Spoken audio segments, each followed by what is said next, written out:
Let's jump right into this explainer. Today, we're unpacking something pretty fascinating from the Citizenship, Culture, and Reform Unit. We're looking at the crossroads of religion and social movements throughout United States history. It's actually wild to see how some of the most massive cultural shifts we've experienced weren't just political maneuvers. They were deeply, deeply rooted in faith. But before we get into the historical nitty-gritty, I want you to really ask yourself, what actually makes someone stand up for what's right? Seriously, think about it for a second. What drives a person to push back against injustice when it's incredibly hard, when it's unpopular, or even dangerous? That deep-seated, intrinsic motivation? Well, that's exactly what we're digging into today. For a lot of history's greatest reformers, that drive came straight from ancient texts. Take Proverbs 31, for example. It says, "Speak up for those who cannot speak for themselves. Defend the rights of the poor and needy." This isn't just a nice quote. It's practically a blueprint. For these communities, this wasn't a casual suggestion. It was a direct, undeniable command to advocate for the vulnerable. Moving into Section 1, the what? Looking at faith as a true catalyst for change. To really wrap our heads around this, we gotta define moral conviction. It's basically a super powerful motivator based on religious values that sparks action to bring about lasting societal change. So the key takeaway here is that these beliefs aren't just quiet, private thoughts kept inside a building on a Sunday morning. No, they are active, dynamic catalysts. When you have that kind of moral conviction, just standing by and watching, that literally isn't an option. All right, let's look at Section 2, the how, tracking these movements through history. When you look back, you can see this continuous, unbroken thread of faith-based movements stepping up to the plate during completely different eras. From the abolition movement to temperance, right up to the civil rights movement. It's a recurring pattern, right? You've got communities uniting under shared religious values to push back against the darkness of their specific time. Let's actually break these down. Kicking things off with the abolition movement, groups like the Quakers took this incredibly fierce stand against the institution of slavery. And why? Because they believed, at their absolute core, that it was morally bankrupt. Their faith taught them that every single human possesses inherent value. So owning another human being, it completely contradicted everything they believed. Their faith demanded action, so they led the charge. Fast forward a bit to the temperance movement. Here, religious groups aimed their moral conviction at a totally different issue: alcohol abuse.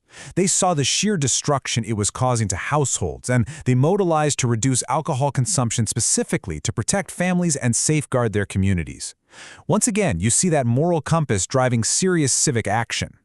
And that perfectly sets the stage for the civil rights movement of the 20th century. This entire movement was heavily driven by faith leaders. Ministers like Dr. Martin Luther King Jr. famously relied on clear biblical principles of justice and love to demand equality. The marches, the speeches, those incredible nonviolent protests, they were absolutely saturated in the conviction that everyone is created equal and society's laws just needed to catch up and reflect that divine justice. Which brings us to Section 3, synthesizing these key insights. So let's pull this all together. How exactly does religion practically inspire social reform? We can boil it down to three things. First, faith is a massive motivator for justice. Second, religious leaders are usually the ones building the bridge, connecting those internal moral values to external civic action. And third, social movements gain this incredible resilience when they unite folks around shared, deeply held principles.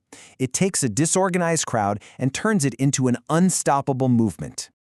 Okay, on to Section 4, the why, specifically morality and education.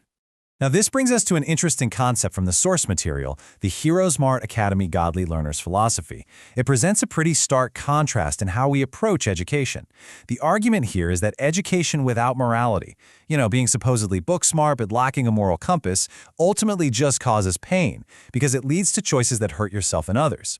But on the flip side, their philosophy suggests that education with biblical morality intertwines learning with a framework for making good, just choices. Basically, the idea is that true education requires a moral foundation to actually be useful.